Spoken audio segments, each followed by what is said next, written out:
Hi friends, Siva Ayali சீரியல்லேருந்து சூப்பரான promo வந்திருக்கு. நம்ம அதை பற்றி தான் அந்த வீடியோக்குள்ளே பார்க்க போகிறோம். வாங்க நம்ம வீடியோக்குள்ளே போகலாம்.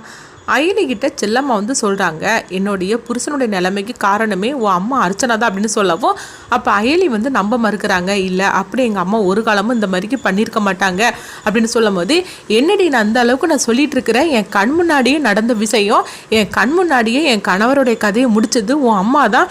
ஆனால் நான் சொல்ல நீ என்னென்னு நம்ப மாட்டுக்குன்னு சொல்லிட்டு இருக்கிறியா, நீ நம்பினாலும் சரி நம்பாட்டாலும் போனாலும் சரி தான், ஆனால் இதுதான் உண்மை அப்படின்னு சொல்லிக்கிட்டு கோபத்தோட செல்லம்மா ரொம்பவே ஆக்ரோஷமாக பேசிகிட்டு இருக்கவும், அடுத்தவங்க பார்த்தோம்னா செல்லம்மாவை ஜமுனா ஆறுதல் படுத்தி அவங்க அழைச்சிட்டு போறாங்க. அப்போ அவங்க அயலி சொல்லிட்டு இருக்கிறாங்க, எங்க அம்மா கண்டிப்பா அந்த மாதிரி ஒரு தப்பு பண்ணிருக்கவே மாட்டாங்க, இது எல்லாத்துக்கும் காரணம் இந்த வர்மா தான் ஏதோ பண்ணியிருக்கிறான், ஆனா அதுக்குள்ள ஆதாரம் நம்ம கிட்ட இல்லாதனாலதான் இந்த மாதிரிலாம் நடந்துகிட்டு இருக்குது அப்படிங்கிறாங்க.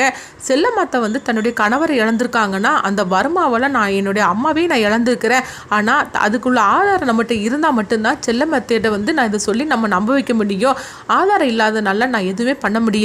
ஆனால் கண்டிப்பாக எங்கள் அம்மா தப்பு பண்ணியிருக்க மாட்டாங்க, அது மட்டும் எனக்கு நல்லாவே தெரியும். ஆனால் வர்மாவை கண்டுபிடிச்சாதான் இது எல்லாத்தையும் நான் நிரூபிக்க முடியும் அப்படிங்கிறாங்க. அப்போ சிவா சொல்லிட்டு இருக்கிறாங்க, வர்மாவை கண்டுபிடிக்கணும்னா கண்டிப்பாக அந்த எக்ஸை நம்ம கண்டுபிடிச்சே தீரணும். அப்படியே அவனை கண்டுபிடிச்சிட்டோம்னா நம்ம வர்மாவை கண்டுபிடிச்ச மாதிரி தான் அப்படின்னு சொல்லவும், உடனே அயலியும் சொல்லிட்டு இருக்கிறாங்க, ஆமாம் சிவா நீ சொல்கிறதெல்லாம் கரெக்டு தான் அப்படின்னு சொல்லிட்டு இருக்கிறாங்க. அடுத்தவங்க பார்த்தோம்னா செல்லம்மாவை தான் காட்டுறாங்க. செல்லம்மா அவங்க தன்னுடைய கணவரை நினச்சி அழுதுகிட்டு இருக்கும் போது அப்போ அங்கே அயலி வராங்க. அப்போ அயலி செல்லம்மா கிட்ட சொல்கிறாங்க, அத்தை நீங்கள் அதாவது அழாதீங்க அப்படிங்கும்போது, இங்கே பாரு நீ என்கிட்ட ஒன்று பேச வேண்டாம் அப்படிங்கும்போது, நீங்கள் அதாவது என்னுடைய சின்ன வயசில் நீங்கள் என் மேலே எவ்வளோ அன்பாக இருந்திருக்கிறீங்க, ஆனால் எங்கள் அம்மா தப்பானவங்க கிடையாது, அதே மாதிரிக்கு எங்கள் அம்மா கிட்டேயும் சரி என்கிட்டையும் சரி நீங்கள் அவ்வளோ அன்பாக இருந்திருக்கிறீங்க, ஆனால் மாமாவோட இந்த நிலைமைக்கு அம்மா காரணம் அப்படின்னு சொல்லிட்டு ஒரு நிலைமை உங்கள் மனசில் ரொம்பவே ஆழமாக பதிஞ்சனால தான் நீங்கள் என் மேலேயும் எங்கள் அம்மா மேலேயும் இவ்வளோ வெறுப்பை காட்டுறீங்க. எப்படி நீங்கள் மாமாவை இழந்துக்கிட்டு கஷ்டப்படுறீங்களா, அதே மாதிரிக்கு தான் நானும் எங்கள் அம்மா இழந்துட்டு நானும் இன்னைக்கு வரைக்கும் நான் கஷ்டப்பட்டுட்டு இருக்கிறேன் அப்படின்னு சொல்லவும், என்னடி நீ என்ன ஆறுதல் சொல்லிக்கிட்டு எப்படியாவது உங்ககிட்ட நான் பாசமாக இருக்கணும்னு சொல்லி நீ நினச்சிட்டு இருக்கிய என்ன, நான் உன் மேலே ஒரு காலத்தில் நான் உன் மேலேயும் உங்கள் அம்மா மேலேயும் பாசமாக இருந்தது உண்மைதான், ஆனால் என்னுடைய கணவரோட இந்த நிலைமைக்கு எப்போ உன் அம்மா காரணமானாலோ அப்பவுமே நான் வெறுத்து போயிட்டேன்டி, இதுக்கு மேலே என்கிட்ட எதுவும் நீ பேசாது அப்படின்னு சொல்லவும், இங்கே பாருங்க கண்டிப்பாக எங்கள் அம்மா தப்பானவங்க இல்லைன்னு சொல்லிட்டு உங்களுக்கு நான் நிரூபித்து காட்டும் அப்படிங்கும்போது, இங்கே பாரு என் கண் முன்னாடி நடந்த விஷயமாக்கும், அப்படி இருக்கும்போது நான் என்ன பொய் சொல்லிட்டு இருக்கேன்னா என்ன, நீ இப்படி உங்கள் அம்மாவை பற்றி பேசுறத நினச்சாலே எனக்கு எரிச்சலாக இருக்குது, ஒழுங்கு மரியாதை இங்கேருந்து போயிரு அப்படின்னு சொல்லும் போது அங்கே பாட்டியை தான் காட்டுறாங்க. அப்போ பத்மா பாட்டி சொல்கிறாங்க, நீ ஏன் அயலி அவகிட்ட இந்த மாதிரிக்கு பேசிகிட்டு இருக்கிற, அதாவது அன்னைக்கு ஏதோ ஒரு தப்பு நடந்து போச்சு தான், ஆனால் அதுக்காக உன் மேலே இத்தனை வருஷமாக வெறுப்பை கட்டிட்டு இருக்கிறாளே, இதெல்லாம் எனக்கு ஒன்றும் புரிய மாட்டேங்குது அப்படின்னு சொல்லும் போது, இங்கே பாரு அந்த அர்ச்சனா மேலே நான் எவ்வளோ பாசமாக இருந்தேன், ஆனால் எப்போ என் புருஷனோட நிலைமைக்கு அந்த அர்ச்சனா காரணமானாலோ அப்புறமா எதுக்கு அவன் மகமேல நான் பாசத்தை கட்டணும், இங்கே பாருங்கம்மா நீங்கள் பேசாமல் இவ்வளோ அழைச்சிட்டு போயிருங்க, இவ இங்கே நின்றுட்டு அர்ச்சனா பற்றி பேசிட்டு இருக்கும்போது எனக்கு எரிச்சலாக இருக்குது, பேசாமல் போயிருங்க, என்ன கடுப்பேற்றிட்டு இருக்காதீங்க அப்படிங்கவோ, இங்கே வா அயலி இவகிட்ட நின்று பேசிட்டு இருக்காத வான்னு சொல்லிட்டு அயலி அழைச்சிட்டு போகிறாங்க.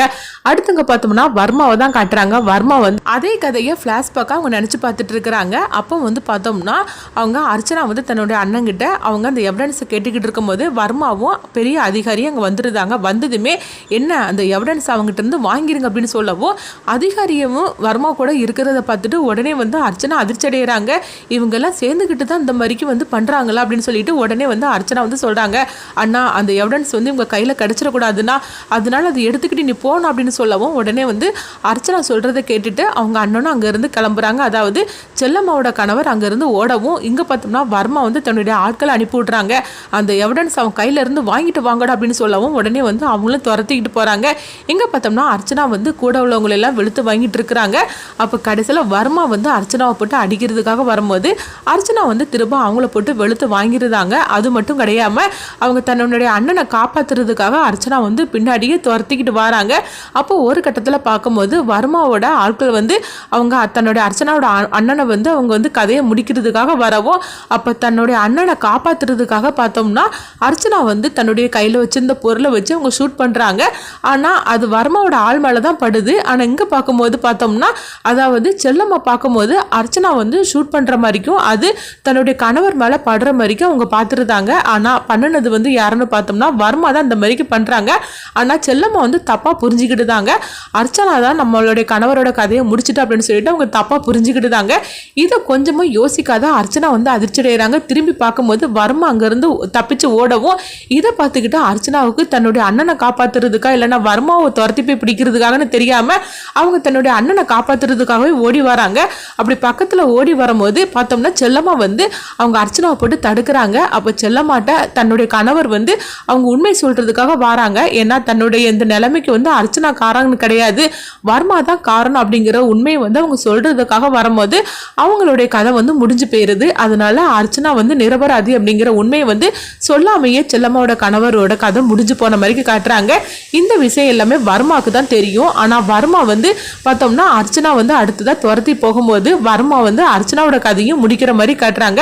இதனால எல்லா உண்மையும் வர்மா ஒருத்தருக்கு மட்டும்தான் தெரிய வருது. வர்மாவே வந்து இந்த உண்மையை சொன்னா மட்டும்தான் செல்லம்மாட்ட வந்து அந்த அர்ச்சனா வந்து நிரபராதி அப்படிங்கிற உண்மையை வந்து அவங்களுக்கு தெரிய வரும். இது எல்லாத்தையுமே வந்து வர்மா வந்து ஃபிளாஷ்பேக்காக அந்த கதையை நினைச்சு பார்த்துட்டு இருக்கிறாங்க. அர்ச்சனாவோட கதை நம்மளால தானே முடிஞ்சது அப்படின்னு சொல்லிட்டு அவங்க நினைச்சு பார்த்துட்டு இருக்கிறாங்க. இங்க பார்த்தோம்னா அயலி வந்து சிவா கிட்ட சொல்றாங்க, எப்படியாவது நம்ம அந்த எக்ஸை வந்து நம்ம கண்டுபிடிச்சே தீரணும், அதாவது கபிலனை கண்டுபிடிச்சே தீரணும், அவனை கண்டுபிடிச்சா மட்டும்தான் கண்டிப்பா வந்து நம்மளுக்கு வர்மா கிடப்பா. அது மட்டும் இல்லாம எங்க அம்மா தப்பானவங்க இல்லைன்னு சொல்லிக்கிட்டு அந்த உண்மையும் தெரிய வரும். அது மட்டும் இல்லாம ஒரு எவிடன்ஸ் இருக்குல்ல, அந்த எவிடன்ஸை எங்க மாமா எங்க வச்சிருக்காரு அப்படின்னு சொல்லிட்டு தெரிய வரல, அதையும் கண்டுபிடிச்சு எல்லாத்தையுமே வந்து வெட்ட வெளிச்சமா எல்லா உண்மையும் நம்ம கொண்டுட்டு வரணும், பிரஸ்காரங்களுக்கும் எங்க குடும்பத்தாருக்கும் தெரியப்படுத்தணும். அப்படி இருக்கும்போது தான் எங்க அம்மா எந்த தப்பும் இல்லைன்னு சொல்லிட்டு என்னால் நிரூபிக்க முடியும் அப்படின்னு சொல்லவும் உடனே சிவா வந்து அயலி கிட்ட சொல்றாங்க, அயலி நீ சொல்றது எல்லாமே கரெக்ட் தான், உனக்காக நான் எந்த உதவினாலும் நான் பண்ண தயாரா இருக்கிறேன் அப்படிங்கிறாங்க. கபிலனை தேடி இவங்க ரெண்டு பேருமே கிளம்புறாங்க. அடுத்து என்ன நடக்க போகுதுன்னு சொல்லி பார்க்கலாம்.